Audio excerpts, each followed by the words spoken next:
This Week in Parasitism is brought to you by the American Society for Microbiology at microbeworld.org/TWiP.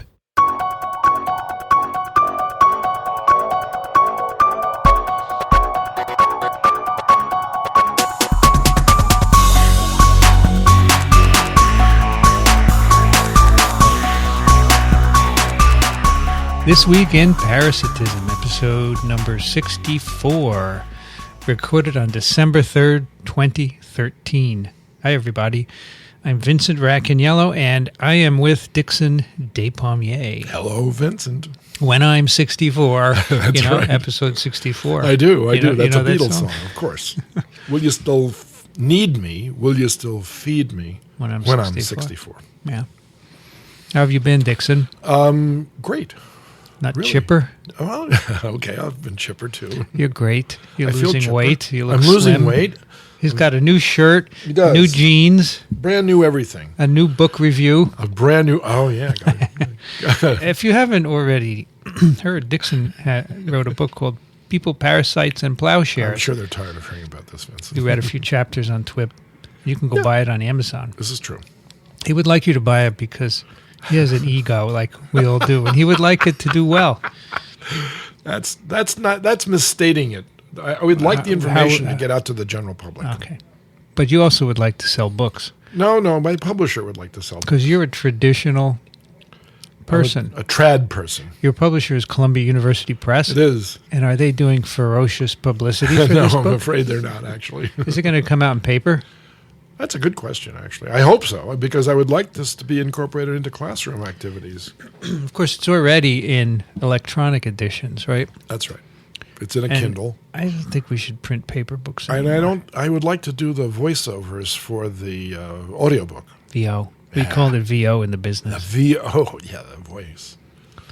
That's right. Well, here we are. Right. We're coming up on the holidays. You're going away. I am. We just got back, though, didn't we? In fact, we've been traveling Vincent a lot. and I both took a trip, not together, but to the same country. That's right. And we were probably within 200 miles of each other. You flew into Munich, right? I did. Yeah, so did I. And then I went to Kitzbühel, which is in Austria, or Österreich, as they'd say in Germany. And you went to... My last trip was to Germany. Yeah, but where, though? Tegernsee. And where is that in relation to Munich? Oh, it's an hour outside of Munich. Well, mine was 2 hours outside of Munich. Which direction did you... I don't know. I took a train from Munich. Well, I got picked up by a driver. Yeah, I took a train, which was 40 euros. Driven down the Autobahn. Nice train. Yep.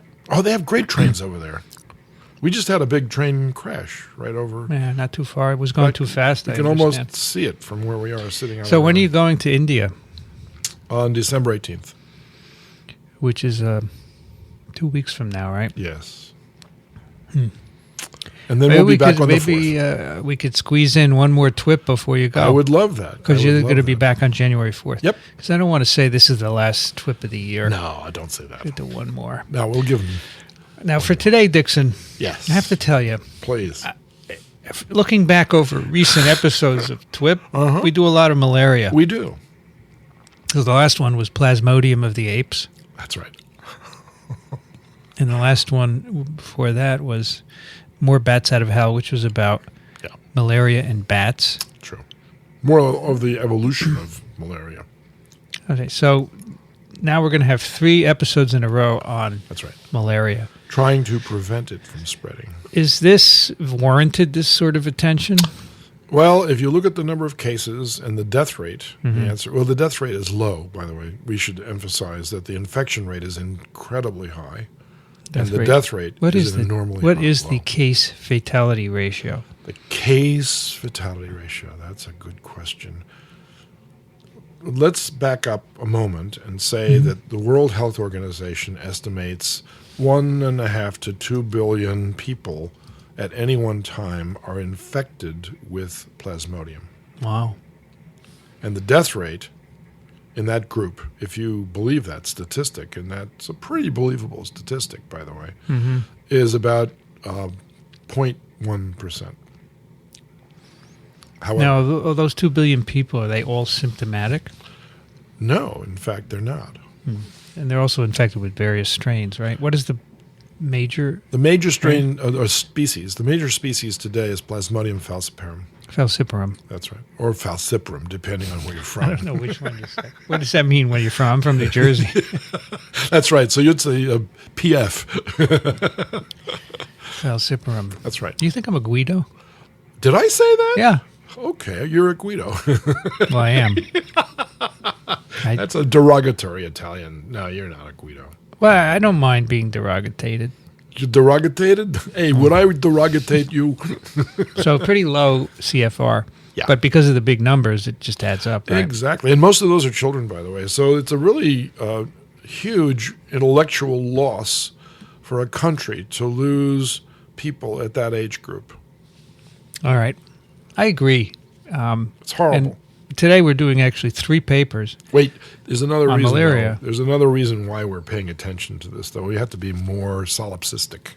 Solipsistic. That's right. What does that mean? And what solipsistic applied to the individual means there's a term for it now that they've got out. I'll give you what it looks like when you do it. How do you spell it? Oh, taking your own picture? Selfie? Yeah, it has selfies, that's right. So solipsistic is behavior that feeds back to yourself, basically. So solipsism is the viewer theory that the self is all that can be known to exist. That's right. So they did a wonderful review of a play called the Rosenzweig Sisters. And it was so self-absorbed that the reviewers said they wanted to rename it the Solipsisters. At any rate. So you would label yourself as solipsistic because you think you're the only thing that exists in the world, right? Is that what you think I think? No, I don't. I would never say such a thing. I hope what are not. these apple chips here, Dickson? Well, I bought them outside. This is the last day of the outdoor market in New York for our local outdoor market. And they had those for sale outside, and so I thought I'd buy some and bring them up and share them with you. Not the best thing to chew in front of a microphone. No, probably the worst thing to chew. Or in a silent movie. I wouldn't take those to a silent movie or church. But they're good, though, right? They're very tasty. They're good for you? They're very good for you. Are they just dried? They're as good for you as an apple. All right. Why do they taste better than an apple? Because the sweetness is all concentrated down. I see. Nice little I am really sorry that I diverged from the main topic. That's okay. No, it's I all part of the focus. same. It's part of the tapestry of our broadcasts or our podcasts. We wander, but we always come back. So anyway, what I was saying is that these 3 papers, and they're all about looking for drugs to treat or prevent malaria. They're all about transmission blocking activities. Is that right? All 3 are about transmission from what to what? Well, if you... From mosquito to person? That's right. 2 of them are about that. It doesn't go from mosquito to mosquito, right? No. Mosquitoes don't eat mosquitoes. Is it transovarially No, it's transmitted? not. No, viruses are small enough to have that happen to them, and some rickettsia also, but most bacteria are not, and certainly protozoans are not. So we're trying to, in these 3 papers, interfere with mosquito to human transmission. We are. Well, here's how I would do it. In 2 of them. Vincent slapped his hand for those people that can't actually see that happen. So, but I wanted to come back to the solipsism part of this because there's a group of Americans that we wish didn't catch malaria that often do catch malaria. Can you tell me which group that is? Is this in the U.S.?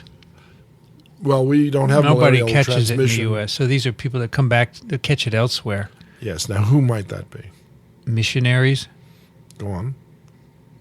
government people, Which? the military. Ah. I guess the military is it. Now you got it. That's all that matters to the U.S., isn't it? Well, a lot of it matters. It's so sad.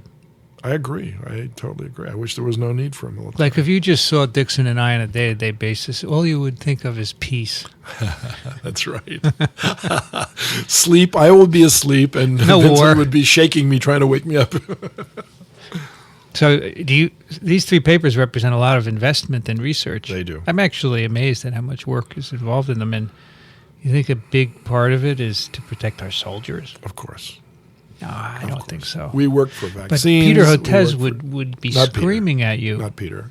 Peter doesn't work on malaria. No, I know he doesn't, but he's into Stephen the Hoffman third works on world, malaria. the third world diseases, right? It's Neglected huge. tropical diseases. No, that's right. So if Peter didn't work on hookworm, he would work on malaria. I'm sure he would. But he's going to cure hookworm, and then he'll move to let's malaria. hope that's true. That would be great, wouldn't it? We talked about his latest approach to hookworm. We did. Nicator americanus. Look at you. Look at you. We've turned you into a parasitologist. I just like Nicator. Look at you. What is the other one? Duodenale? It's an Italian name. Yeah, You like should that. know this one. What's the first, the genus? Encelostoma. Encelostoma duodenale. Duodenale. People are going to get sick of that. You can get sick from it. Did that's you for want sure. to say something? I keep interrupting you. I'm didn't want sorry. to say anything.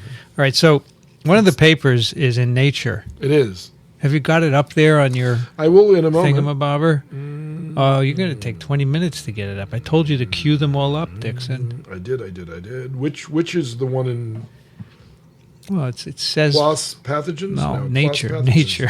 They're both PLOS pathogens. it's the first one, targeting Oh, okay. Plasmodium PI4K to eliminate Yeah, I got it. malaria. So what is PIK? It's phosphoinositol kinase. What's phosphoinositol? Phosphoinositol is it's a compound which plays a role in many different biological systems, but one of them that I'm familiar with is anchoring the variant antigens onto the surface of trypanosomes. Yeah. But that's not what they're talking about here. Phosphoinositol kinase is a enzyme which phosphorylates phosphoinositol. That's what it does. And it uses ATP in order to do it. Because I looked this up, by the way. You asked me to go look these articles up. I had to do a lot you wouldn't do it on your own? Only because I shame you? No. Well, now you're revealing a truth that I think we should not reveal to the audience. It's fine. If I have to shame you, it's okay. I would think that your pure thirst for knowledge would motivate you. My thirst for knowledge has been slaked many times fine. over. You're finished, you're saying? No, I don't think so at all, of course not. No, I find this is a very interesting article, not only because of what it addresses and the fact that it does seem to work, is that it also was developed by one of our people here, David Fiddick. So it's got about 50 authors. 50 authors. The that's senior right. author, which would be the last one, is Elizabeth Winzeler, Exactly. who's at Stanford. Right. And there are many other collaborators. And then David Fiddick is there as well. Correct. And probably people from his lab. And I can tell you exactly what experiments his lab did for this paper. Can you now? I will, when we get to them, though. Because if we Excellent. mention it ahead of time, it will be confusing. Okay, fine. So this is basically looking for a drug that, well, look what they say. Medicines must be developed that cure the symptomatic asexual blood stage, clear the preceding liver stage infection that can cause relapses, and block parasite transmission to Whoa. mosquitoes. Seems like a lot. It is asking a lot. So what is this? So what the they're looking the symptomatic asexual blood stage. Yeah. So in the blood there are things that don't mate. That's Correct. asexual, right? Yeah, that's right. What are those called? Well, they're called erythrocytic stages. And they do not mate, right? But they not. cause symptoms? Now, where does mating occur, by the way? I think it occurs in the liver. No. We look at the No. Mating doesn't occur Occurs in in the the human mosquito. host. Exactly. the gametocytes. Exactly. But these are And then pre-gametocytes. when they mate, they form sporozoites, and the mosquito injects those into you. This is all true. So the mosquitoes make sporozoites. Well, they don't They make do. them, but they're made. No, they And then allow them that's to what be they made. Put in you, and then it goes right to the liver, right? Yes, And then things happen in the liver, and then what comes out of the liver are merozoites, correct. and then they make asexual blood stage Are you forms. looking at the life cycle? Yeah, I am. I don't know this stuff. So they say in this paper we got to stop all these things. So you have to find some commonality We among have them to all. clear the liver infection, which means Betcha. those forms which are the what schizonts. No, those are the cryptozoites. Well, here in the picture in the Nature paper, they call them schizonts Well, in the schizons. and hypnozoites. Now, hypnozoites, that only occurs in two species of malaria that infect people: Plasmodium vivax and Plasmodium ovale. Not most- Falciprom. No, the most dangerous malaria does not produce a hypnozoite stage, so you wouldn't have to worry about it for them. It says here relapse prevention is especially important for P. vivax, Correct. which forms intrahepatic hypnozoites. And here's the key. which can persist for years. They can, 5 years as a matter of fact. And then they all of a sudden boom and cause another blood infestation. Up to 5 years. Up to 5 years. That's and right. at that point, the mosquitoes can feed on that person and pick up. No. Never? Not if it just remains as a hypnozoite. No, but if it's reactivated, right? Well, of course. It makes merozoites. That's right. And then it has to make gametocytes. Where do those get made? In the bloodstream. In the red that's cells. what the mosquito picks up. Instead of going on through schizogony to make more merozoites, they stop doing that and go on to make these pre-sex cell stages. It's such a bizarre life as cycle. what's her name said, the malaria woman, what was her name? Yeah, Beatrice. Beatrice Hahn said, who would design a Right. You life couldn't make cycle this like up. this? You can't make this up. It's crazy. And who would make up the fact that it's a Plasmodium falciparum infection of mosquitoes, not people or gorillas? Who the heck? Why is the mosquito the target for this infection? It's very interesting. You're asking why question. I know, you're not allowed to. Things just are selected by It evolution, is what it and is.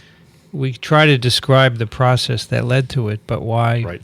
Because it can happen, basically. Well, right? everything is possible in nature. How many different genome types are there? 7. See, they got all 7. So what they did here, Dickson, is Yes.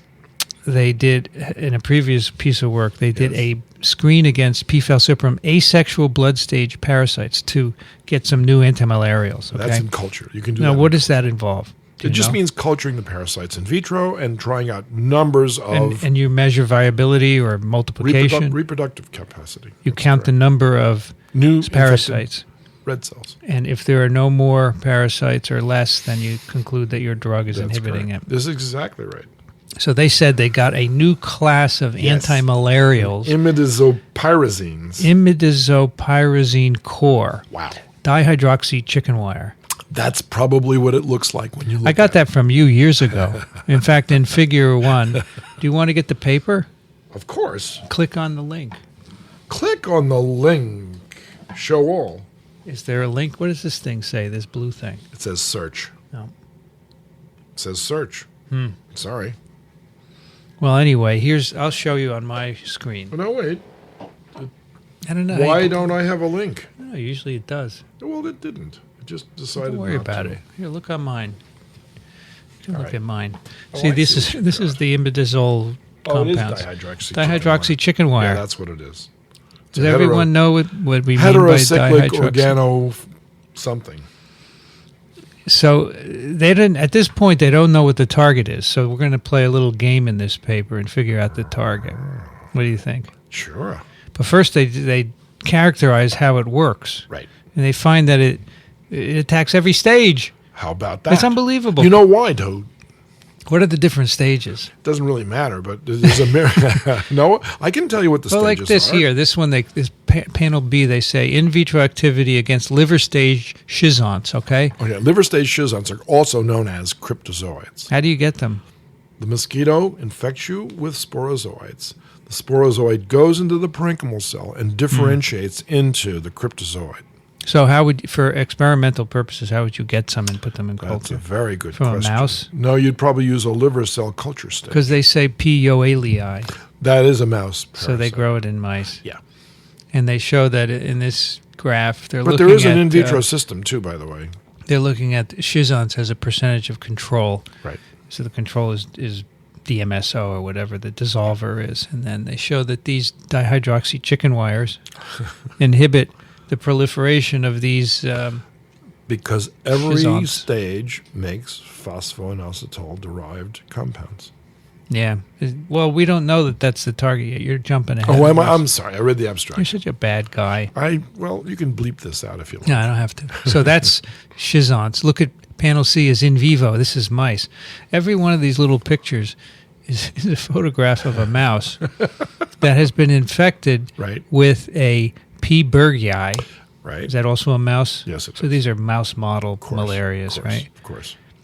that expresses green fluorescent protein, and they do whole mouse imaging. That's fantastic. You love this stuff? I love it. If you were working still, no, that's great. If I was working still, that's right. that was a little. If I was a working stiff, that was a little jab. It's okay. You would be doing things like this. If I was useful, you would be doing high tech stuff. I sure would. Yeah, you can be useful in different ways. You don't have to do experiments. Yeah. So look, without drug, will the mice get Got it. infected? And then you can see with these are time after infection from left to right. So 0 hours, the mouse doesn't glow. And look at 144 hours, it's all glowing. And if you put the drug at different times, if you put it at 0 hours when you inject the mice, I guess, you prevent glowing. How about that? And then you could actually add it up to 48 hours, and only a couple of the mice do get infected, but then it never takes. You see that? Isn't that interesting? So you conclude even in a mouse this works. So what forms is that targeting? Well, that's the liver stages. Those are the cryptozoids. Exactly. The cryptozoid stages. And then they look at hypnozoites in this Hypnozoites? panel. Wait a minute. Which malaria are they looking at? Sorry, panel D is hypnozoites. This is P. cynomolgi. Which is a Vivax-like malaria. Gosh, they're using all different strains. They have to because... Is that why there's so many authors? No, well, if they were to use one host, it would be Aotus monkeys. And Aotus monkeys, minus their spleens, are susceptible to Plasmodium falciparum. But Plasmodium falciparum doesn't make hypnozoites, so you can't even use them for that. Okay. Then this one is ex vivo of activity against asexual blood stages of P. falciparum and P. vivax field isolates. Right now, so how many authors are there? Like 50. Right, What's now you a know field why. isolate? Now you know why. Have to Well, go out they and have get to it go from people? outside and find one in real time, real people, bring it back to the lab, culture it, and try it out there. Okay, so here's another one. Inhibition of P. falciparum gametocyte conversion to female gametes. Aha. So how do you do that? You put it in culture? In mosquitoes. No, you have to put it into mosquitoes. So You let mosquitoes feed on the blood with the gametocytes. Right. And then you take the blood from the stomach and see whether or not the gametocytes converted to gametes. Because the red cell stroma... How would you look at it? Microscopically? Sure. You can tell a female gamete? Yeah. Absolutely. Because there's a process. You might not be able to tell the females, but the males are very interesting here. It's the process called exflagellation. Yeah, I noticed that several times. So exflagellation What does that mean? It means that the male equivalent to the gametes in the stomach of the mosquito, after the red cell stroma has been digested away by the mosquito digestive enzymes, differentiates and reproduces to produce sperm-like flagellated gametes. And at one point, they look as though they've got flagellae coming out from one place, and that's called exflagellation. Right? So you use that as a measure. By the way, the guy who got a Nobel Prize for that was a Frenchman by the name of Laveran, working in North Africa, and he discovered that. We discovered we talked about that in an earlier episode of TWiP. I'm sure. We did, back in the days when we were discussing life cycles. So the drug inhibits that. It does. Why? Because every single stage of this organism needs phosphodiester. But we don't know that yet. We'll need something. We don't know it's the target. Whatever is being I inhibited. continue to give this away. This is a clue, actually. Whatever this drug is targeting. It's a generalist. It's in everything, which is good, right? Right. It's like DNA or something like that, right? But then the next one, they show the transmission blocking effect measured by the number of P. falciparum oocysts in mosquito midguts. So the oocysts are as a result of mating between the flagellated male and the female gamete to form a zygote called the ookinete. The ookinete then is a fused zygote. It's diploid, and it migrates between the gut cells and lodges underneath the membrane that holds the gut cells together on the stomach wall of the mosquito. And there it undergoes reduction and division to become haploid and to produce sporozoites, which then migrate out of the oocysts into the hemolymph. And from the hemolymph, they go to the biting mouth parts and the salivary glands in which case the mosquito is now armed and dangerous. So basically, these drugs inhibit every stage of the parasite. Any stage that has a metabolism is susceptible to this. They did a lot of work to show that. They certainly That's why there are did. 50 authors. There you go. Because each one of those laboratories has access to a specific kind of stage of the parasite. So no one lab does everything. No one lab does everything. The next thing they do is to show that these drugs inhibit blood stage cytokinesis. Does that mean anything to you? You look puzzled. Well, cytokinesis just means cell division. Right. So which cytokinesis are we talking about? And I presume this is schizogony. I love that word. It's a German word. They basically have parasites expressing, again, green tag. Fluorescent protein. Proteins. Thank you, Martin Chalfie. And the one they use is they tag a protein, a plasma membrane protein that reveals merozoite envelopment during biogenesis. What is envelopment? You don't know? Okay, that's fine. No clue. Basically, they show that these wait. Mm-hmm. Envelopment probably means being taken up by the red cell. Mm-hmm. They show that the drugs cause a defect in merozoite formation. Very interesting.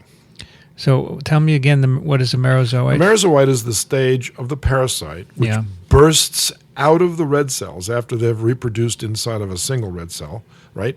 Producing, depending on the species, 8 or 12 of these separate organisms. Each one then goes out and is capable of invading another red cell. So they say basically, and they prove that this is the case with their GFP tagged. It's an invasion blocking agent as well. Imidazopyrazines impair cytokinesis by interfering with membrane biogenesis around the developing merozoite. Fabulous. So the merozoite, the membrane has to develop around it to help it get out? Is that the idea? Or to help it go in. That's right. That original work was done by Dr. Louis Miller. Louis Miller. We talked about him last time. We did. And he was the one that looked at... Yeah, go ahead and have another chip. Goodbye, Mr. Chips. He actually took time-lapse photography of the merozoite going into a red cell. I bet you it's on YouTube. I think we should post that on YouTube. I think we did last time. Now we should do it again. It's worth looking at twice. So that's a major target of these drugs. So, well... No, that doesn't say a major target. But it's only in one stage, It's the same target in all of the stages. Yes, but functionally we mean, right? Right. Because that's what we're trying to do here. This is just one functional interference caused by these drugs. Exactly. It's so generic, and it's global in its activity. Shouldn't have brought these chips. Well, no, they're good. They're almost gone. So that means that the same target exists in all of these different stages of the parasite. That's remarkable. Okay. Now, Dickson, if you were doing this work, if I was doing this work, and you wanted to know what are these drugs inhibiting, right? How would you go about doing it? It's just one word you say. One word can describe how you would do it. And you got to say one word, not 10, not 20, not 30. And I would do it with a proteomics. Virus. No. Well, that was my one word. I'm sorry. I just said it, and I'm glad Resistance. I did. Resistance. Oh, resistance. So wait. Let me tell you, in my lab, we are investigating how zinc inhibits rhinovirus. Go on. You know how we're finding the target? By resistance. By making viruses that are resistant. All right. So they did the same thing here. They mutagenized and made them resistant? No, they just selected. I don't think they mutagenized. Well, how did they get resistance then? They just passaged the plasmodium in the presence of the drugs. I see. So Fleming was right. What did Fleming say? In his Nobel speech, he said that the danger of using too little or too much penicillin is that you will select for resistance in the organisms. It's not an end-all and be-all. So, Dickson, if you have malaria resistant now to these dihydroxy chicken wires. Now you can compare the resistant to the susceptible and do subtractive or... They just sequence the genome. They sequence the genome. That's what you do nowadays. You don't have to do any tricks anymore. You mean that's the only part of the genome that would be different? Is the resistant part? If you're lucky. Oh, well, and they were lucky. If you're lucky. Well, these resistant clones had a mutation. Isn't there another way to do this? in the same gene. And do you know what that gene is? Now you can say No, it. wait. I have another approach to this. I would have done a protein gel and used radioactive imidazopyrazine to see which band it attached to, and then I would sequence that band and see what protein it was. That's what I would do. Yeah, but it may not bind to anything. I would have tried that first. That's much easier than That's doing why you're this. not doing science anymore. That's probably right. That would be my approach. What's wrong with that approach? You're an old-fashioned guy. No. That's not old-fashioned. That's not old-fashioned. Mm-hmm. No, it's a binding assay. Anyway, they sequenced the genome, which you can do really quickly now. Okay. I'm really sorry to be eating. But he put these They're good, aren't they? apple chips in front of me.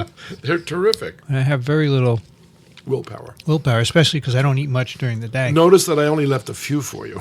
Take them away. No. So what gene did they find the resistance mutations in? Well, I guess I'll have to tell you now then. It's for the gene that makes a phosphorylase. Phosphorylase. Kinase, a protein kinase. What's a phosphorylase? A PI4 Doesn't that kinase. phosphorylate? What is PI-phosphoinositol kinase? And it's number 4, PI4 kinase. OH. It's got an OH. So it's a gene Yes. that encodes an enzyme Yes. that adds phosphate to phosphatidyl. Why isn't that inositol. called a phosphorylase? Would be ACE something would that be to cuts cut it off. That's And a I got it. removing a phosphate is got a it. phosphatase, Okay, I got it. not a phosphorylase. No, what is a phosphorylase? I never heard of a phosphorylase. Come I'm on. going to look it up. Go to the videotape. Phosphorylase. Phosphorylation, that's what happens. You phosphorylate. Yeah, phosphorylation is adding, but Well, that's what I said. phosphorylases are enzymes that catalyze the addition of phosphate. Thank you.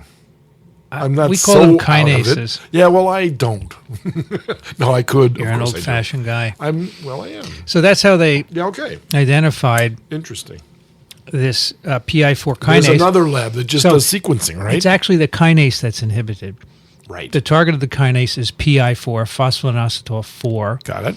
Okay, so now they know both the target of the drug and what the drug target also does. It And then the next thing to phosphorylates. do is find out what part of And the PI4s are involved in membrane trafficking everything. and a lot of other things, signaling. Yeah, that's right. So that's why it It has such a generic effect. exactly. That's right. Now, they also so human inhibitors of this kinase have been also identified Really? for other purposes, Really? and they get a collection of those, and When they you show say that they human inhibitors. not human inhibitors. No, you didn't mean I that. spoke incorrectly. You did. I I- meant I- inhibitors of the human PI4 kinase. I thought maybe there was an antibody that we generated Yeah, against I'm it sorry. in some humans, but that's not the case. Inhibitors of the human PI4 kinase have been Okay. isolated by So we have a PI company, and they We have a bought PI4. a collection of these, Isn't that interesting? and they showed that they also inhibit these Wow. malarial stages Cool. as well. Cool. So would you call this a housekeeping gene? I hate that word. It sounds trivializing. Would you call it a housekeeping gene? No. Why? Yeah, maybe. I don't know. Yeah, maybe. Don't ask me what to call it. I Well, have if we've got problems them with and they've got them, nomenclature. it sounds like everybody's got them because they all need to traffic proteins What's for your the definition membranes. of a housekeeping gene? It's something that's generic that every cell does. Okay, it's a housekeeping gene. Thank then. you. But the gene Another may old-fashioned term, but Gene may nonetheless. It's not a malaria-specific gene. Now It's we a- get to the experiment that the Fiddick laboratory was involved in. What was So their part here's of the thing, puzzle? Dickson. So they have these mutations in PI4 kinase, right, Right. which make drug resistance. Right. But you really want to prove it. You do. How would you prove it? How would I prove it? You can say, I don't know. Well, no, you're asking me to think through this problem. So I would have to isolate the system in vitro in a biochemical reaction and then try to inhibit that reaction using this as the inhibitor. All right, that's too complicated. No. Do it in a malarial parasite in vivo. Use genetics. Okay. So the Fiddick laboratory developed a way to introduce mutations into the genome of malaria parasites. Remember?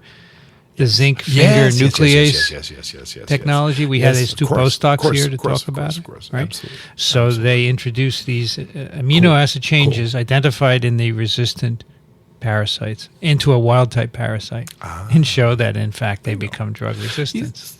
Isn't that beautiful? So that's this. Elizabeth Winsler called up David Fidduck, and she said, "We have these mutations. Can you put them in for us? It'll be quicker if you do it than if we learn the whole system, right?" Right, sure. So, sure. And in fact, so it confirms, and now that proves beyond a doubt that these mutations cause resistance to the drug. And it's only for phosphatidylinositol 4 kinase. That's right. It's very specific. Okay. What is the OH designation in there? What do you mean, what's the OH? It's phosphatidyl parentheses 4 OH kinase. Really? Yeah. It's the OH 4. Well, I think I'm not sure because I don't see it. Okay. I'm sorry. Well, I saw it in the full article. I'm not seeing it here. Let me look at the place where they identify it. I mean, that's a hydroxyl, right? Yeah, of course. I'm not sure what it's referring to. Okay. Now they did the experiment that you had suggested. They did biochemical validation. Ooh, really? They actually modeled. Go ahead. Modeled the kinase and showed how the imidazole compound might fit into it. So I'm talking about three-dimensional modeling on the computer. ATP from coming in and donating a phosphate group. And then they expressed the protein, the kinase in vitro, right? Recombinant of course, protein, and show that the drugs can inhibit its kinase activity using labeled ATP, right? There you go. It sounds very straightforward. Once you know what the answer is, it's like having the answers to the crossword puzzle before you start the crossword puzzle. So now we have a new class of drugs. Right. We show they inhibit all the parasite stages. Right. We show what the target is. It's a PI4 kinase. Right. We validate that in many ways. Right. And the last question is, how do these compounds actually mess up the parasites? Well, I'll add another question before that. Yeah, you can. I'm kind of... Toxicity for the host. If we've got PI4 kinases and we got a list of drugs that inhibit those, which are now applicable to the malarial parasite, how do you work out a therapeutic index? Because you're going to hurt the host too with this drug, yes? Yeah, well, that's an incredibly important point. You have to now make... So these drugs may be too toxic for use in people because they may inhibit human PI4 kinase. It's possible. So you need an animal model. Well, the first thing you could do is you could take human cells in culture and see if these are toxic. They missed thalidomide like that. They missed it? Yep. In fact, what else would you do? You can't use people. Well, you have to get some preclinical data first showing that they're safe. Have these drugs been used in people? Well, they would use an animal model, as you said. No, but you said that these were drugs that were listed as inhibitors of human phosphatidylinositol. Yeah, but they haven't been licensed for use in humans. But how did they know they were human? Just cell lines? Yeah, cell lines. Oh. Human enzyme. I see. So you'd like to use them, say, against cancer cells, which have a faster rate of growth. You could use cells, but I think you'd have to use an animal model, maybe a non-human primate or some other animal. Okay, well, the cynomolgia would be a good one, because that's in a monkey. Yeah. Anyway, they show the last experiment is that these drugs mess up the cellular distribution of PI4, phosphorylated PI4. Right. Cool. That's probably how it's working. Right. So the reason why I want to go back to so it redistributes the PI4P in the cell. So apparently that's part of the activity. Right. So getting a compound. So they actually say here, the compounds described here are tools.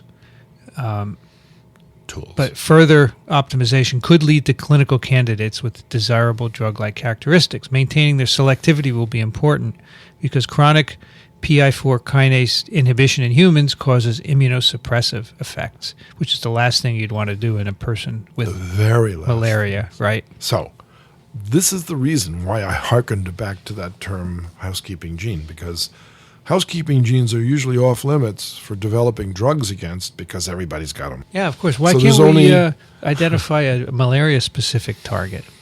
Wouldn't that be better? The point is that they're looking at the pocket that ATP binds to. And if ATP is the substrate that this enzyme uses to derive its phosphate group from, then that pocket is going to be very similar in all the PI4 kinases. No? Yeah, but So it reduces the gee whiz factor by a lot. yeah, so the pocket is likely to be conserved. Yeah, because ATP Very is much ATP, so. right? Very much. So I But raise Dickson, a big question. why don't you here. find a protein that is specific to malaria and not found in humans? Well, then that wouldn't be a housekeeping gene. No, would but it wouldn't be. It's not likely to be toxic. Any inhibitor. Well, of there's that, would another it? possibility here, of course, and that is you could, depending upon steric hindrance and the other parts of the molecule that are not involved in the pocket, you could design a drug which only interacted with the plasmodium version of PI4 kinase if you had a three-dimensional model to work with. Yeah, it's hard. It's hard to do that. It's not a bad idea. I thought it was It's- easy to do it's these things now. I'm not an structure-aided old-fashioned drug guy, design. but you know. It's very hard. You know, the inhibitors of influenza neuraminidase were designed that way. Yeah, by okay. using guided, structure-guided. Okay. So what do you think about this? I think this is an interesting paper. Would you fund the next step? What is the next step? They have to get some derivatives that are not toxic in the right That animals. still inhibit the same Yeah. enzyme. They have to go through all these steps and make sure that they're all inhibited. Well, I hate to tell you this, but there have been other flashes in the pan, so to speak, and one of them involved meganins. All right? Meganins are these circularized bipolar or divalent. No, Bipolar? They're bipolar. They're plus and It minus means they're sides. to they're these. charged at both ends. That's correct. It's like amino acids. Okay, there's Zwitter ions. Isn't that Remember the subject of one of our other papers? Yeah, it is. And the original observation that gramicidin would work well, Yeah. it offered the promise of curing all the diseases, but it turned out to be only topically useful because it was so generic in its activity. It would kill all cells if you injected it into the host to try to kill off their microbial infections. So they've been looking for safer derivatives ever since, and it's been like 20 years, and I don't think they're going to find them, to be honest, because they don't work any other way except that one way. So phosphatidylinositol turns out to be a critical element of membrane formation and mobility, which all organisms share. Isn't that a nice trick for malaria to pull off?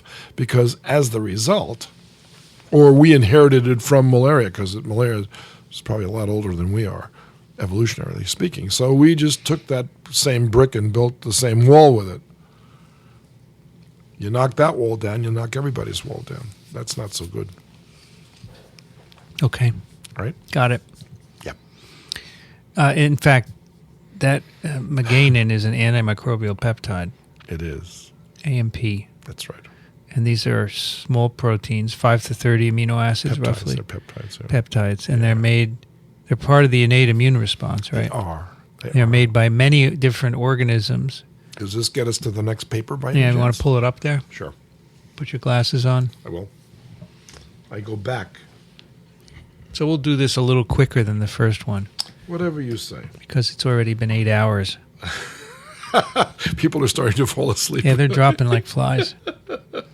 Antimicrobial peptides. Okay, here we go. You're tapping the screen and nothing's happening. I, Maybe it needs my magic touch. go ahead, try it. There you go. there it goes. Oh, it's read it. going, right? All right, here we are. So Killer B this is molecules. Killer B molecules, plus pathogens. That's right. Now this- Antimicrobial peptides as effector molecules to target sporogonic stages of Plasmodium. Yes. What is sporogonic? Well, these are the stages that make the sporozoites. All right, that's in the mosquito. Yes. So here they want to do something to the mosquito. Yes, and this is the bothersome part of this. Well, you one. know, there have been other attempts to mess with the mosquito, Of right? course. Like Wolbachia I know. and so forth. Your friend Anthony James, right? That's right. Likes to Yeah, mess who I with- just recently saw, by the way, down in Washington, D.C. You were in Washington? I was. For what? The American Society for Tropical Medicine and Hygiene. What were you doing there? Well, the authors for our textbook were meeting to decide to produce another edition. Oh, you didn't go to do vertical farming. Usually you travel for that. No, we all met up, and I even have a nice picture of our group together at a restaurant. Are you going to make a new book? We are. How many years? Probably a year from now. Good luck. Yeah, right. We'll need it.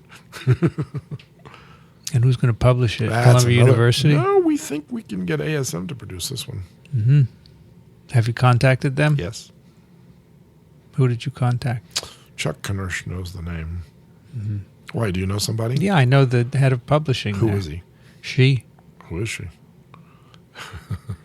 Her name is Christine Charlip. Well, then I think Chuck should contact her. Because he may know the previous person, but that person is gone. Who was that person? Doesn't matter. Doesn't matter. She's there, and I know her. I work with her. Well, tell her that we're thinking of contacting I'll them. put in a good word for you. Would you please? Yeah. All right, so we've got another paper here, and this paper wants to genetically alter mosquitoes to produce an antimicrobial peptide, which then kills the sporozoites before they're infectious. So this would have to be where in the mosquito? Well, it could be in the hemolymph. Mm-hmm. It doesn't have to be targeted. So to in any fact, particular place. in this paper, they actually feed the mosquitoes these peptides, Well, that gets into the hemolymph right away.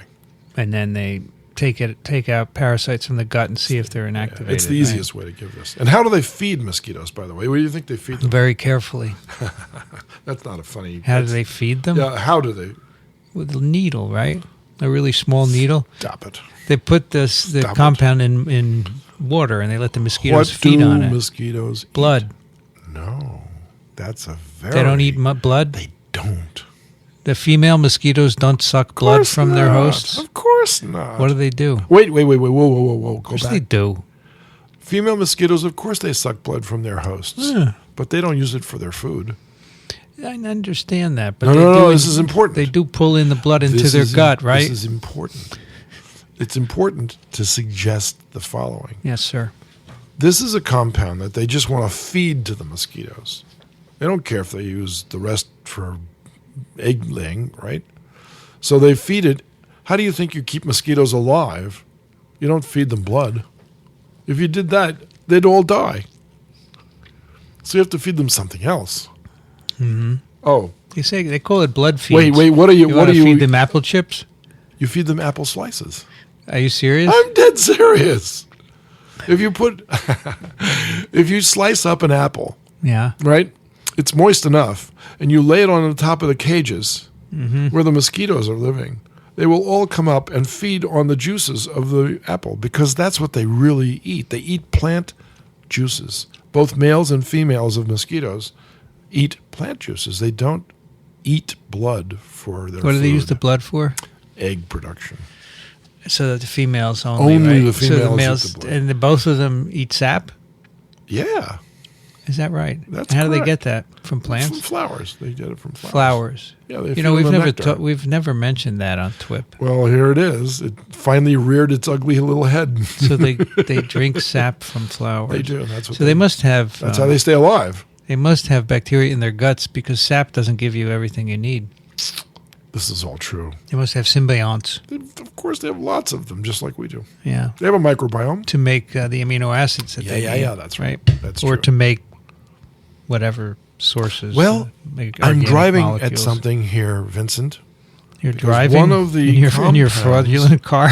I'm sorry. Stop. You know, you're going to say that once times too often. I'm going to go flatten your tires when you're not looking on your big BMW that you drive. That's not very nice. No, it isn't. Well, stop calling it a fraudulent car then, would you please? So one of the compounds that was in one of these papers, it might not be in this one, but I think it is actually, was derived from honey. Yeah, melatonin. Yeah. To be AMP. To And be antimicrobial What? peptide. Antimicrobial. Really? So beehives are almost sterile. Isn't that remarkable? Yeah, but when they do encounter a bacteria, It's remarkable. they produce melatonin, which would It's- inactivate it. It's right? remarkable. Melatonin is made in bees. It's 26 amino acids long. It's like a Meganon. There are a whole bunch of. They tried 30 of them. They did. From Just 30. amphibians. There are They thousands. tried 33 of them. There are thousands. Amphibian wasps, bees, Right. bacteria. Right. So some bacteria make antimicrobial peptides to deal with their predators. We call them or colicines. or, They're called colicines. That's right. competitors. Bovine, Yeah. catfish, See? scorpion, Sure. HIV makes one. That's right. Was And, it TOT? TOT, T-A-T? TAT. Oh, I'm impressed that you knew that. How'd you know You that? know, Vincent, What? you underestimate me grossly, especially when we're having these conversations in Well, public. in parasite world, I don't underestimate you, but once you get out of the parasite world, I'm in the parasite world. how'd you HIV know is a about- parasite. how'd you know about TAT? Because I read the paper. This paper? Yeah. Wow. I told you I read the paper. I didn't know you read it. Of course I did. I told you I would read it, and I did it. And I even understood it. Where was the work done? Oh, that was a good... I didn't read that, but the names were all similar in ethnicity. And Mali. You know where Mali is? I do. Australia, France, Stockholm, Sweden, Philadelphia, Pennsylvania, Temple University. That's right. So they have 33 that they screened Yes. from various assays. What would you do initially? First assay. Well, in vitro. I would do Yeah, something in vitro. in cell culture. That's right. So they looked at in Plasmodium in culture, but they did an insect They culture. did P. burgii. No, they did it on the insect cells first to Also- find out the toxicities, and Exactly. then they ruled those out first, Yes. and then they went back. I did read this paper, Vincent. Right. And then they used infected insect cells. And what kind of insect medium do you think they grew them in?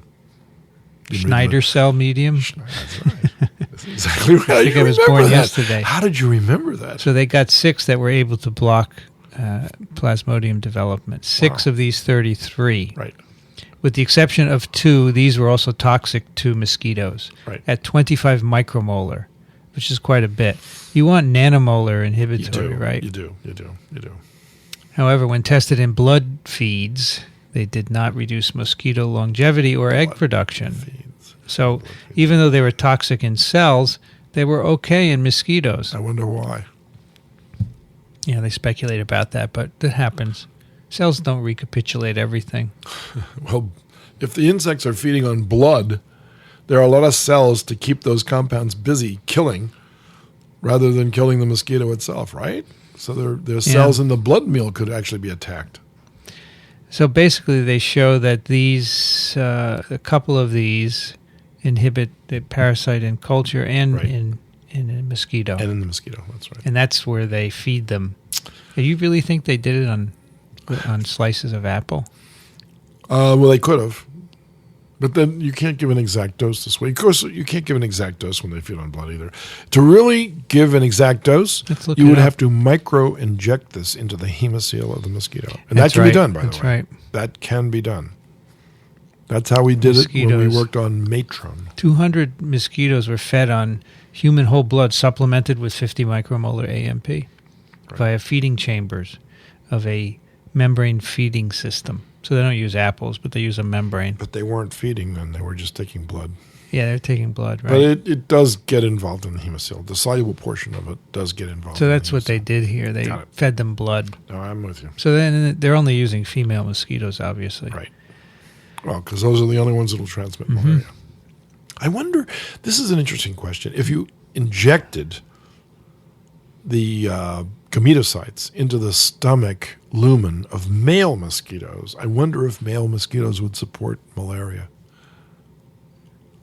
I have no idea. Nobody's ever done that. I have no idea.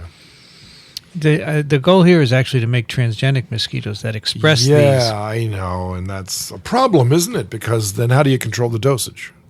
these. Yeah, could be a problem. I think it's tough, no matter which way you look at So this. they one. have some Even if you could pluses. do it, wait a minute, Yeah. let's assume you can do it, all right?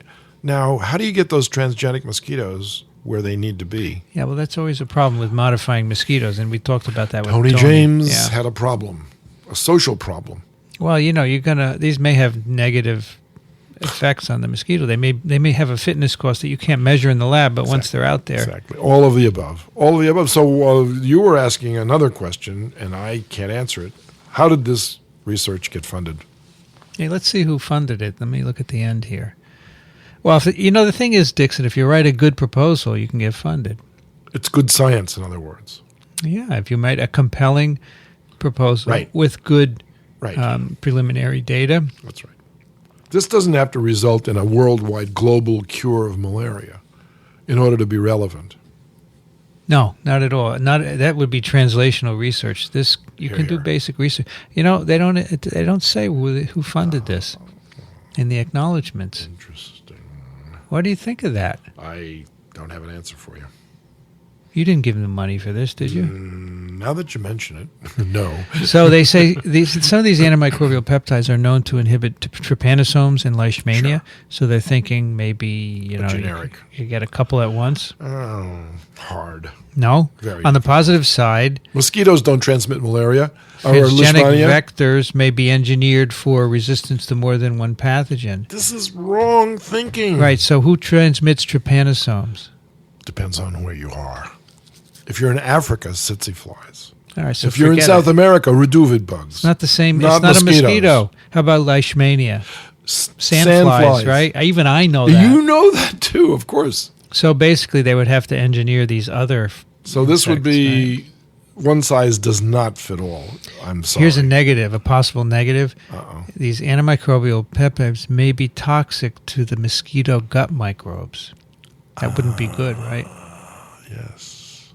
So this is very, very experimental, right? I think this is highly experimental. And what journal did it appear in?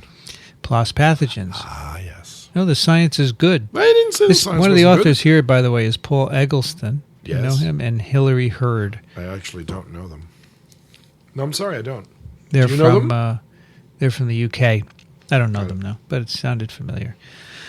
Any other comments? I want to move to the third paper before No, we I wrap don't this have up. any more comments. Okay, let's go back. Third paper is also PLOS pathogens. It is. A small molecule glycosaminoglycan mimetic blocks Plasmodium invasion of the mosquito midgut. What's a mimetic? Something that mimics Right.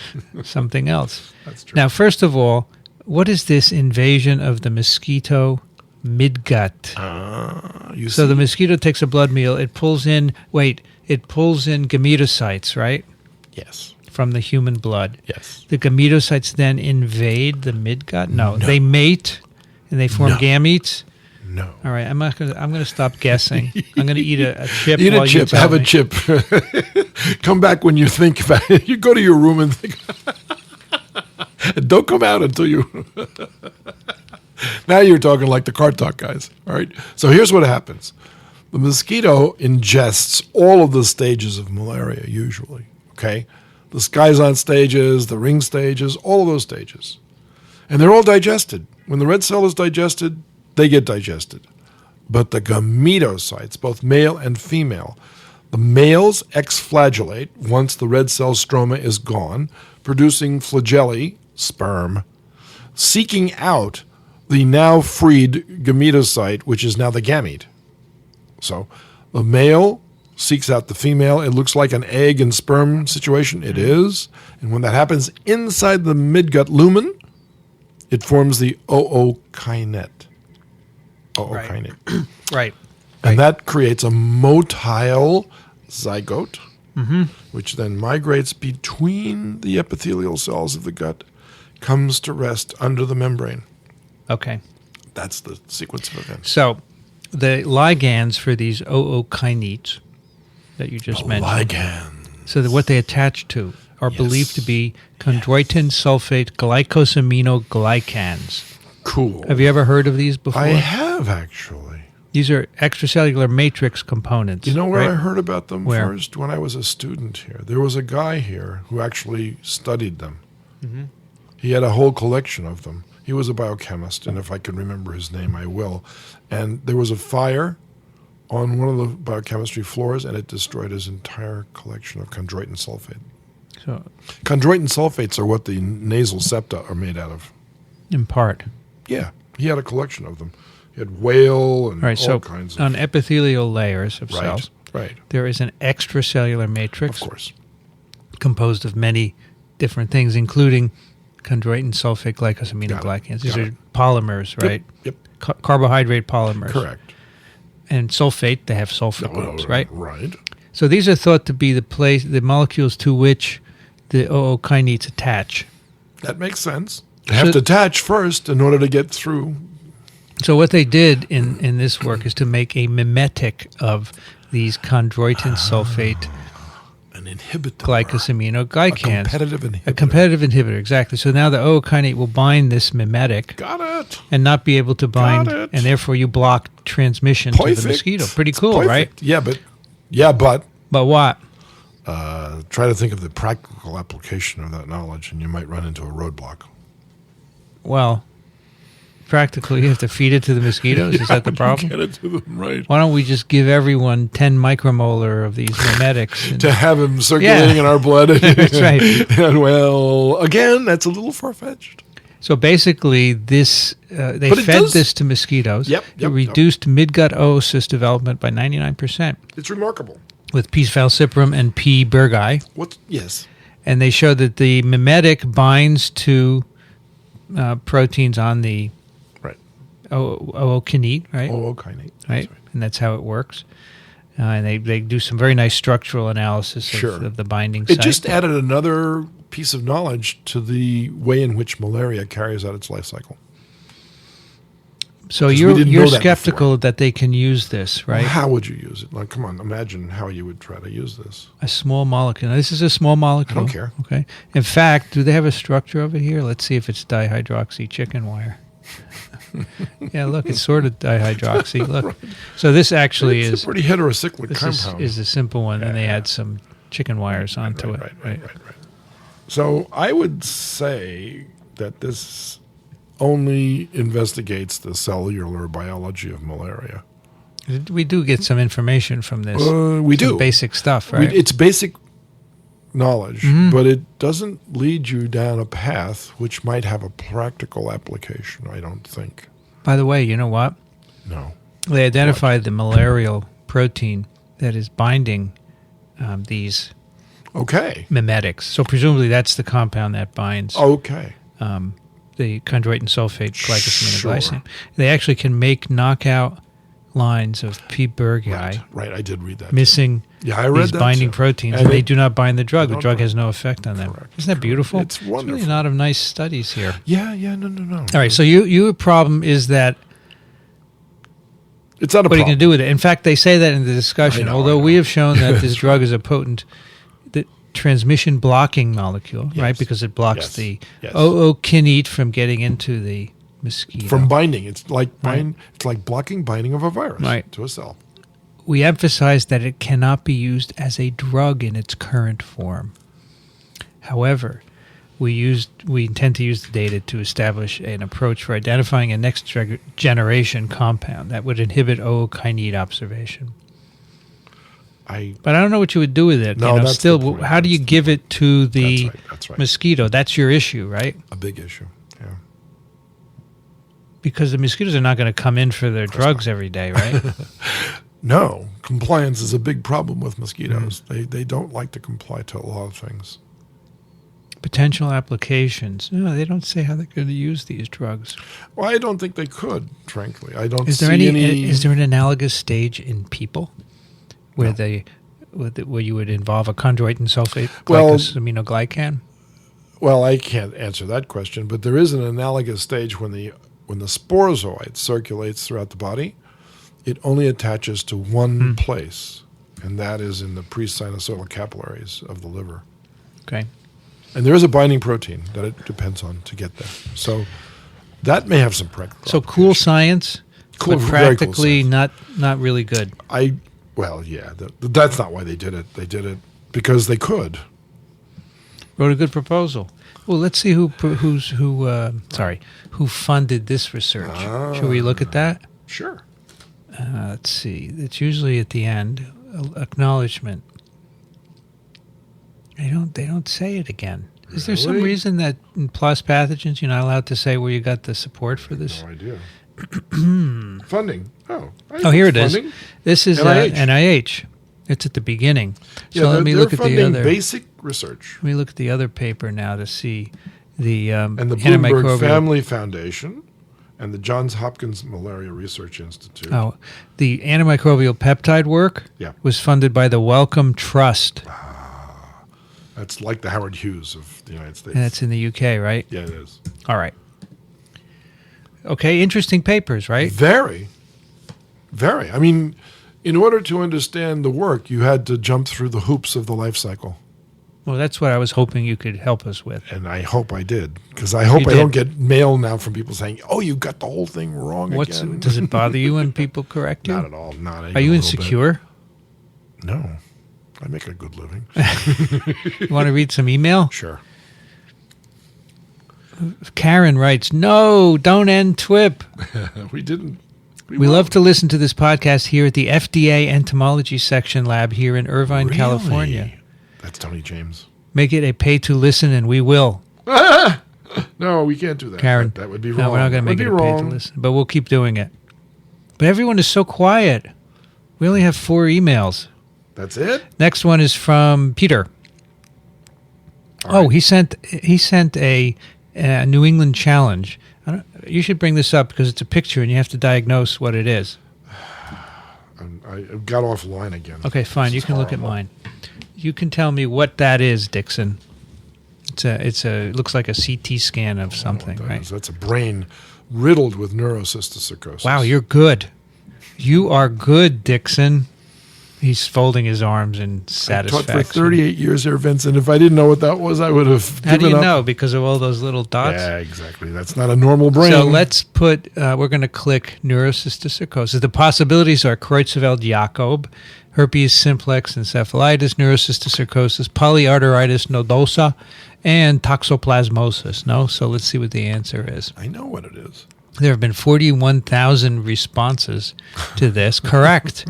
The cranial computed tomographic scan shows numerous neurocysticercosis cysts measuring 3 to 5 millimeters in diameter in the brain, containing living, dead, calcified, and mummified forms of the parasite. The patient recovered after treatment with praziquantel followed by albendazole. Vincent, look at how many brain tissue stuff there is there. And they recovered? It's amazing. A lot of people picked the other answers for some reason. Well, that's because they haven't had a good course in parasites. Did you know that there is this thing in the New England Journal called the Image Challenge? I didn't? No, I don't. What I'm amazed is that 42,000 people have responded to this. What is the circulation of this journal? Oh, it's damn millions. Next New England Journal is in the millions. I'm so jealous. Don't be. Why not? Subscribe to it. I don't want to subscribe. I want to have millions of subscribers to TWiP, and TWiM. Oh, well, that would be great, but it's not happening, right? It's grandiose on your part, I think. Well, I'm giving up then. Don't give up. I'll keep trying. I want millions. Okay. And you may ask why? Yeah, why? Then we could do advertising to support it. This is true. I don't need money for myself. No, of course not. But to support it. Yeah. Richard writes, good morning, day, evening, depending on your time of day, esteemed professors. First, my weather report for Weston-super-Mare, UK. It's currently 3 centigrade, feels like 2 C, 2.4 degrees. Humidity 78%. There has been 1 millimeter of rain, sleet, with a 50% chance of further precipitation. That sounds miserable. Wind is 16 kilometers per hour from the west-northwest. Oh my God. It's currently dark, so no visibility, Eek. but this is estimated at 2 miles as it is cloudy with light rain. It's perfect Scotch drinking Predicted weather. high for the day, 2 p.m., 9 degrees Celsius. Humidity 68%, dew point 4. Predicted winds 21 kilometers per hour, 40% chance of precipitation. You know, if you had windmills out there rain or sleet. and it rained and got sleeted on, they'd still Expected slow to down be and stop. partly sunny with good visibility greater than 10 miles. Right. I hope the weather report meets your increasingly exacting requirements. We're starting to sound like Noah now. My question is fairly simple. Giardia lamblia and a number of other eukaryotes lack mitochondria. They do. Most of them appear to be anaerobic. They are. And I can see the point that the mitochondria and electron transport mechanism might well be selected against. Correct. However, nowhere can I find if it is clear that mitochondria were selected against and lost, or if these bugs are a branch that were started before eukaryotes adopted mitochondria. Well, Giardia is pretty low down on the phylogenetic tree of eukaryotes.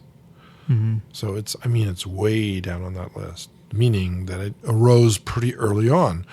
But it's a parasite. So there had to be something there for it to parasitize. Yeah? Or did it become a parasite? So you're saying it never got a mitochondria? I'm not saying that at all. That's what he's asking. Well, I have no idea. But I think someone out there listening might know the answer to this question.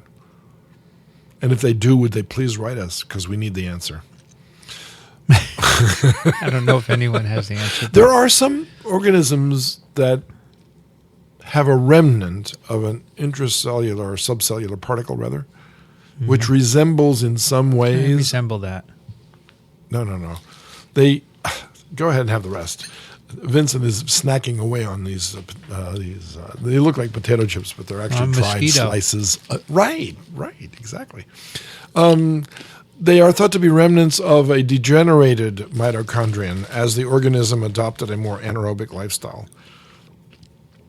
So it's possible that these organisms, too, the ones without mitochondria, lost them rather than never had them. That's what he said. I know. So I'm venturing a guess here, but if Miklos Mueller were listening, he could probably give a better answer to this. Where is he? Well, he was at Rockefeller, but I think he's now retired. So he might know some more phylogenetic answer to the question. I don't. There are several papers in PubMed on this. Right. Of the loss of mitochondria or the origins of apparently anaerobiosis? Giardia have mitochondria remnant organelles. Remnant. So maybe they had more mitochondria. Well, that's the point. That is the guess. The guess is that. And Okay, our results indicate that Giardia is not primitively amitochondrial and that it has retained a functional organelle derived from the original mitochondrial endosymbiont. There you go. Okay. And you couldn't do a shotgun analysis of their genome and find any evidence for that because the mitochondria has its own genome. Ha. So do these remnants have the full repertoire of mitochondrial genes, but they're just non-functional? Yeah, there are some genes, yeah. Sure. But they're nuclear. Really? Mm-hmm. How's that work? They're in the nuclear genome. Giardia has 2 nuclei, and they're both transcriptionally active. Is that like having 2 moons? Maybe. Like in Star Wars. I'll put a link to this, but Good. Very good. it's relatively easy to find on PubMed. You just search for Giardia and mitochondria. You come up with a couple of papers. Right. Continuing with his email, Yes. I'm not a scientist, but simply an interested party. Wow. That was a hell of a question from an unscientist. I actually work as an engineer on sewage treatment plants. Oh, wow. So I do get to see a lot of bacteria since they do all the work treating the sewage. Especially anaerobes. Given plenty of oxygen and the correct nutrients, they do a fine job of this and then happily settle out, leaving clean enough water that it can be returned to the environment or with minimal treatment and filtration to the drinking supply as is becoming more popular. Right. However, it is my personal theory that apoptosis in eukaryotic cells derives from the incorporation of a once parasitic bacterium, such a parasite requiring a method to kill the host cell in order to proliferate into the medium to infect other cells. I hypothesize that this was co-opted by eukaryotes in order to allow for apoptosis or programmed cell death. I think he's kidding us. He really is a biologist. Knowing if apoptosis occurs in eukaryotes that lack mitochondria, and if they are a pre-mitochondrial branch, would answer my question. However, I've been unable to find the required information. I wonder if you can point me in the right direction, and also thought the subject might lead to an interesting conversation on the podcast. Many thanks for your ongoing series of podcasts. Thanks in advance. Okay. Right. Just search Giardia and mitochondria, but also, go ahead. Nope. You go first. I can't. I'm chewing. I see. Well, in sewage treatment, I thought that anaerobic digestion also occurred first. Mm-hmm. So that's where the methane comes from, which you could then use as a potential source of energy. Because I know the one on 145th Street and the river gets 30% of its energy from anaerobic digestion. And then you're following that with aerobic digestion. I understand that part. So the question is, does Giardia undergo apoptosis? Sylvia LeBlanc might know the answer. She used to work here. For you? Well, no. She didn't work for me. She worked for herself. She's still in New York City. Maybe we could try to get a hold of her and ask the question. Does Giardia undergo apoptosis? I think every cell undergoes apoptosis, frankly. Maybe don't you not. think so? No. You don't? Sylvia. LeBlanc. How do you spell it? LABLANC. No, it's not. It's not La Blanc. It's LeBlanc. LE. Yeah. BLANC. It's no items found. All right, we'll have to search. We'll get it on out. this. We're going to get on this one. This is an interesting question. David writes. David. Hiya. Entering mid-dialogue. So sorry for out-of-touch points hereafter. Trivial, anyhow. As to fuel-powered machines and discovery of oil deposits, identified as refinable fuel since deposits were mined for minor purposes in antiquity, as I recall, Henry Ford intended his internal combustion engines to run on ethanol at the outset. Correct. I have no idea how far earlier the engine makers planned ethanol, but anyway, Rockefeller et al. Came along shortly to amend all that. Besides, obviously, y'all were perfectly accurate about all that machinery thing and slavery. Good, thank you for that, at least. No, the original discovery of oil was in Poland in 1854. The development of the internal combustion engine was by diesel in Germany. And then oil was discovered in Pennsylvania in 1859. And you're right, when Henry Ford designed his tractor, it was designed to run on ethanol because some of what you could grow on the farm was used to fuel the tractor to make it circular. And the Volstead Act came along to prevent that. You know what the Volstead Act was, Vince? It's what led to Prohibition. Horrible act. And why do you think they did that? There was a conspiracy theory that said the reason why they did it was to prevent cars from using ethanol and force them to use gasoline.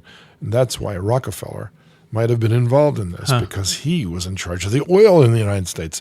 And it turns out that even if he had succeeded, Europe was way ahead using oil-powered diesel-powered motors, and you get more bang for your buck per ounce of complex hydrocarbon than you do from ethanol.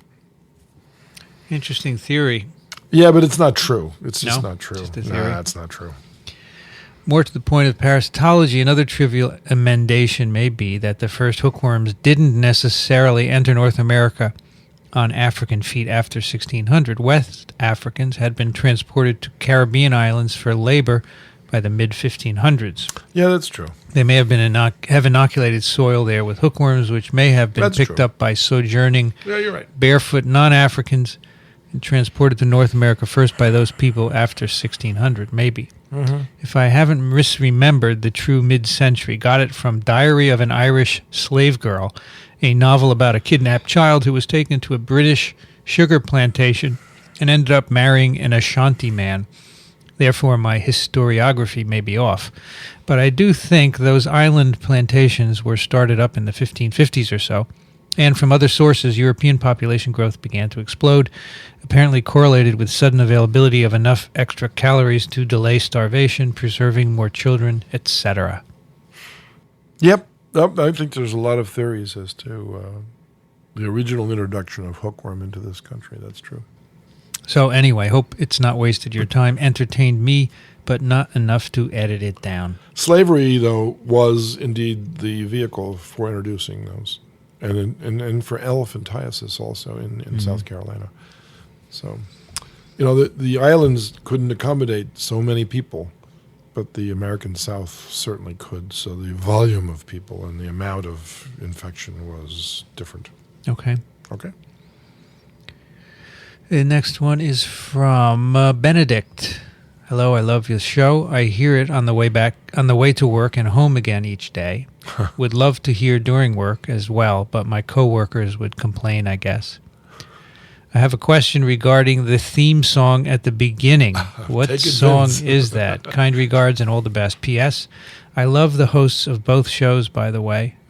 So best regards to both of you. I soak up every story and information like a sponge. Unfortunately, I lose most of it then also like a sponge. I was going to say. when something else squeezes my mind. I love that. That's good. That's very good. Isn't that great? Yeah, that's terrific. So what is that song? It is by Ronald Jenkins. Yeah, of course it is. It's called Halloween Theme Remix. Halloween Theme Remix. Doom, doom, doom, doom, doom, doom. It's that creepy little song. Yeah. But you never listen to them, Dixons. How would you know? I don't have to listen to them. I do them. Come on. You don't hear the music at the beginning, though? I will. Sometimes I do. Anyway, RonaldJenkins.com. I'll put a link to the song. Great. John writes, Dear Professors, I have listened to you discuss parasitic diseases in mice, fish, mosquitoes, ladybugs, cats, and even humans, and feel you have paid relatively little attention to squirrels. Oh, He's right. A recent How could we have paper in left out squirrels? Biomedical Central. Nuts. Veterinary research, BMC veterinary research could help cure that deficiency. I thought we talked about plague in squirrels. And TWiP, we talked about viruses of squirrels. Plague is carried by squirrels. Red squirrels under threat from humans and their pets. Mm. And then the Biomed Central article is called Causes of Mortality and Pathological Lesions Observed Post-Mortem in Red Squirrels in Great Britain. Huh. The conclusion, squirrel pox is one of them, which we talked about on TWiP. Yep. Toxoplasmosis. Right. And other things, getting run over by cars. Yeah. Okay, British veterinarians studied 163 dead red squirrels. The squirrels were mostly better dead than red. were mostly found near houses and roads, and half of them were killed by cars or pets. Yep. The dead squirrels were examined to determine cause of death and inventory parasites and other disease-causing agents. Right. I spotted at least 4 eukaryotic parasites, 3 apicomplexa, and a nematode, only one of which I recall hearing about on TWiP. Toxo was blamed for 1/6 of squirrel deaths on the Isle of Wight. My goodness. It was considered a direct cause of death rather than a contributing factor, like when it prevents mice from avoiding cats. I'll be darned.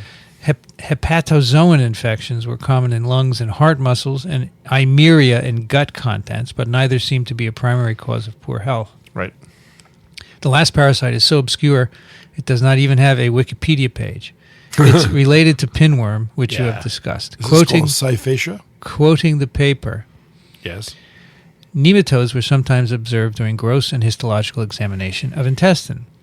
Well, morphologically, they resembled pinworms, Enterobius species, but apart from one case where they were identified as Rodentoxyurus sciuri, none were submitted for species identification. Right. Typically, there was no apparent associated pathology, but one juvenile with a heavy nematode infection died due to an intestinal intussusception.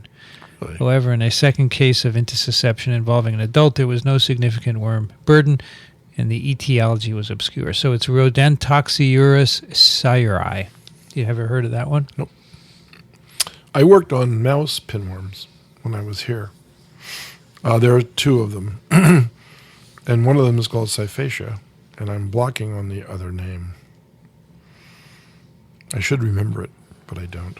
Don't you ask that gentleman that was here the other day? Gelpy. Now you wouldn't know. He only knows about human parasites. Oh.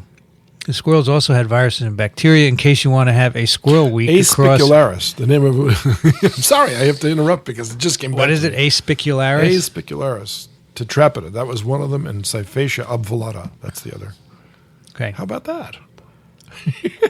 The squirrels also had viruses and bacteria, so in case you want to have a squirrel week across all 3 This Weekend podcasts, and ectoparasites and fungus if you want to expand to 5 podcasts. Right.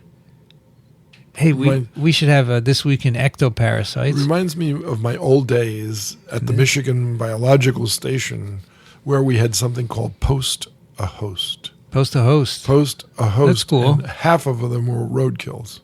What does post a host mean? What do you do? Well, you do a post-mortem, Oh, I see. right? So we used to pick up stuff along the road. Yeah. Killed animals. Yeah, that's what they did here. Cats, dogs, Picked up birds. 163 dead squirrels. Bring them back to the lab, cut them open, and the worst one we ever did was a skunk. Smell. We cleared the entire biological station. So we did talk about squirrel pox on TWiP. Right, and we should talk about plague because it's a big vector of plague out in Colorado and Wyoming and San Francisco, Squirrels? California. Squirrels. Yes, It sir. was prairie dogs. Nope, that's only in the wild. Squirrels in domestic situations. When you see a dead squirrel, don't go near it because the fleas... Do you know all about microbiology? Well, I'm a microbiologist. Oh, so you should be I on am TWiP, a huh? microbiologist. I don't know if you knew that. Should I... You're a parasitologist. Well, you can be both, you know. Are you both? I got my degree in microbiology. You did? I did. All right. Does that make me a microbiologist? Remember, I worked on animals that didn't have bacteria. See, I used to say that I'm an microbiologist. I got 2 more emails. Go. Suzanne writes. So Suzanne had asked us about Toxo a couple of episodes ago. We forgot to answer her. Yeah, we did answer We her. did all good. Okay. Did we She give her liked it. She liked the answer? But now she was, I couldn't remember being tested for toxo with any of my pregnancies while listening to your most recent podcast, so I looked it up. Okay. According to the Mayo Clinic, most women aren't tested automatically these days. Yeah, too bad. I didn't find any specific recommendations anywhere, though, so maybe it's something that depends on the doctor.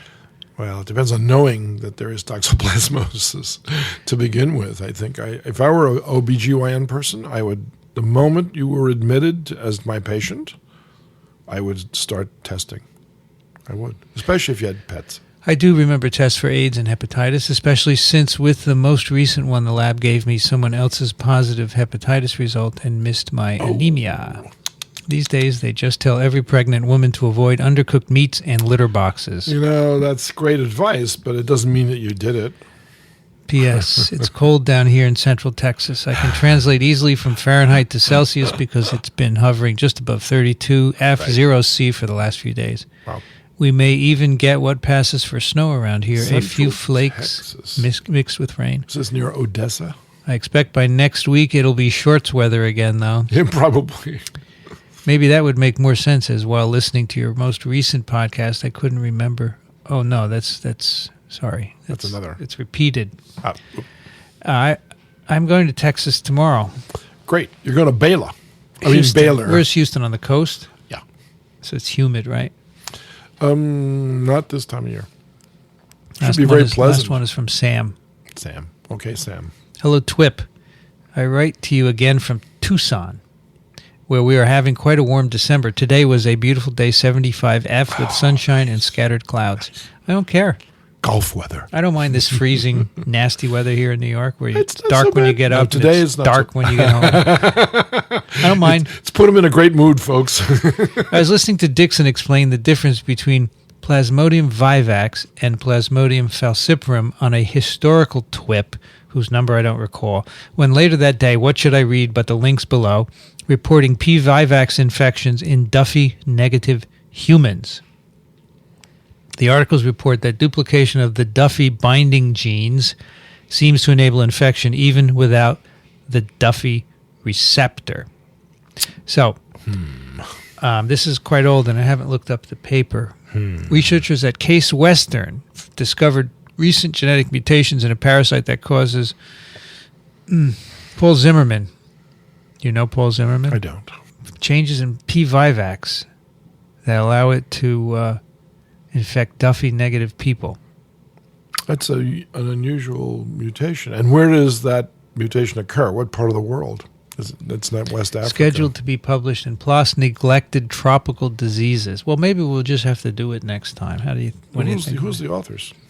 Paul Zimmerman, Peter Zimmerman, and David Seri. I see. Interesting. Okay, for every rule, there's an exception. We all know this. For every biological action, there's an equal and opposite biological reaction. So Sam continues, it seems odd to me that duplicating this gene would have this effect. After all, wouldn't this be like having multiple keys to a door with no lock? It must be using a receptor of some kind, right? If it's not using Duffy, then it must be another one. Is Duffy part of a family of related receptors, or has the gene duplication produced a match for some other receptor altogether? All good questions. I also wonder how this mutated parasite will fare in ordinary Duffy-positive humans. I'd love it all if you could revisit this topic on the show. All right, we'll do this next time. Sure. There's apparently 2 papers. Lou Miller, by the way, was the first But it's more person. malaria. There's going to be like 4 malarias in a row. There's a lot of interest out there. What about Lou Miller? I'm sorry. He was the one who first described the Duffy blood group negative. That's right. I remember you saying that. Because he was one of the first to work with the parasites in vitro. On an unrelated note, I must say that the presentation of this open access paper is really great. No truncated article, clear navigation and organization, and it even includes a Twitter interface. 3 cheers for PLOS. Thanks again, Victor and Dickson, for the podcast. Victor. Sorry about that, Victor. Many He people probably meant Vincent? Yes, other people have called me Victor over the years. I've never called you Victor. What is the story? It's I've so never different. called you Victor. Or Victory. Other people have. I was a Really? guy on study section for years who used to call me Vic, No, I would never do that. until I finally said Hey, Vincent. get off of my cloud. Where can you find TWiP, Dickson? You can find TWiP on iTunes. You can find TWiP at microbiology.org. Microworld.org. Microworld.org, sorry. And if can you like find us, if people like us, what should they do? I think they should put it at the top of their list of iPodcasts and keep us as number one. Go out over to iTunes and leave a comment or leave a comment. They should just rating. make comments. Just make comments. And if they have questions or comments, where should they send them? To the same place. TWiP, to you and me. TWiP at twiv.tv. Absolutely. TWiP, are you okay? I'm fine. Just have to clear my throat. TWiP at twiv.tv. Right. And what does the TV stand for? I always think about it as television, but that's not true. Well, the extensions in internet domain names Yes. can be .com, Yes. .edu, which is where we are, of .org, right? Can be and then Yeah. they are country specific, like .uk, AU, sure, .it. I've seen that. IT is Italy, and .tv is a Yes. country. No kidding. Do you know what the name of the country is? Transylvania. No, I don't know the game. The country with TV as its initials? Yes. Wow, this is an interesting question. Let me think of all the countries that I know starting with T. You want me to do that? Tunisia? No, it's not Turkey? Tunisia. It has to have a T and a V in the name. I'm thinking. I'm trying to illuminate it, all right? It's not in Europe. There isn't any, except Transylvania, but that's a region I'll give of you Romania. a hint. It's in Polynesia.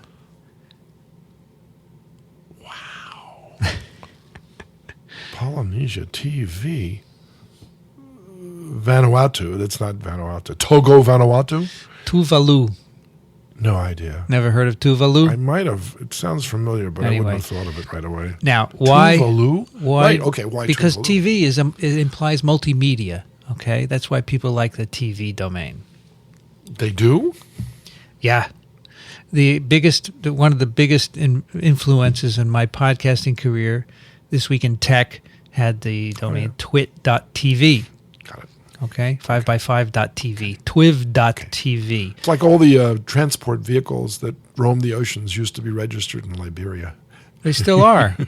They still You still can find lots of. Why are they registered in Liberia? Because it's easy to do it. cheap, probably, right? They avoid a lot of complications. All right, so TV is Tuvalu, and they get a cut of the internet registration fee. Do you know where Tupelo is?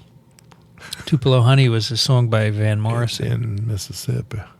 All right, enough of this going off topic. No, these are TWiP informative. at twiv.tv. Yes. Can you remember TV now? Next time, don't ask me what is TV again. I will do my best. People say I shouldn't speak to an elder that way. You shouldn't. The elder agrees with them. Really? I'm Okay. too weak to resist. Where can people find you, Dickson? They can find me at trichinella.org, Mm-hmm. medicalecology.org, and verticalfarm.com. And where else? Oh, of course, on the iPodcasts. And then they can find me at microbiology. How about Huffington Post? They can find me on the Huffington Post. I only posted one on that Oh, so what's far. with you? Get I with didn't have it. much to say now. I mean, I just have to wait for something to happen. Well, you've just first. been talking for 2 hours. But I've said nothing. This is a wonderful way of passing Dickson. time. I hope people enjoy it still, but in the long run, as John Maynard Keynes used to say, we shall all be dead. That's why he takes short-term solutions. I never heard that one. You never did? Nope. No, they asked him once why he only plans for 5 years in advance, and he says, because in the long run, we shall all be dead. He's right. In the long, should we make that the title of this show? No, I don't think so. I think this is this will be a unique title. It's, You have one? well, it's all about malaria again. Again. And there are two of them. Killer bee molecules was What do you fun. call this? The one thing that they all prevent is... Transmission? No, one of them cures. One of them is a curative. Yeah. So you can't even do this. New antimalarial. No. Well, you can figure it out. We'll try to come up with this. Anyway, people can find me Yeah, where do they find you? at virology.ws. Really? Do you want to does know the what WS is? Of course I want to know. Inquiring minds want to know. Western Samoa. I don't believe this. These are truisms that are coming out. What is not to believe? Totally surprised. I wish you would get with this modern world, You Dickson. think? Yeah. You're still mired in telephones and writing books, driving cars. You need to get with cell phones, I got a cell phone. electronic publishing, blogs, I podcasts. did all of that stuff. Okay. Ask me Twitter, what I what's your like to Twitter do. handle? What? What? What is your Twitter I handle? don't twit. Do you know what mine is? I have no idea. You don't care either. That's correct, because I don't twit and drive. You shouldn't you are do a both twit. of those things. That's different. My Twitter handle is PROFVRR. Prof VRR. And I have Yeah, that makes sense. many followers who That makes like to sense. hear what's up. No, I think that's a waste of time. People don't need to know what I'm doing. They don't want to know what Mostly you're doing. I'm not doing anything. But when you write a post, you tweet it and you let people know, and they know it immediately. That's what I do. I want them to When go something look. important is published, Yeah. you tell people. Someone wrote me once and said, we haven't heard from you for a while on your website, theverticalfarm.com. Is everything okay? They were worried about me. So I wrote them back and they said, let me tell you a little story. When Albert Einstein was 3 years old, he finally said something to his parents. And they were amazed because before that they didn't think he could speak. So they said to him, Albert. No, they didn't say that. They says, Albert, why have you waited so long to talk to us? And Albert said to them, well, up to this point, I haven't had anything to say. Dixon, it's an excuse. People want to hear from you clearly. No, they don't. No, How they do want to you know? hear something informative from me. So And you really have wait. nothing to say. I could say a lot of things, but it would be trivial. Well, I'm sorry then that you are vapid. Vapid? I love that word. Do you? Do you know what it means? No, I know what it means, of course. What does it mean? It means empty-headed. Nothing, offering nothing that is stimulating or That's right. challenging. That's right. Vapid. Should I make that the title of bland, this episode? Ultra vanilla. They How call about it. This Week in Vapid? No, that would be TWiV. TWiV. No. We'll come up with a good title for this one. Don't All worry. right. We will. You've been listening to This Week in Parasitism. Thanks for joining us. We'll be back soon. Another TWiP is parasitic.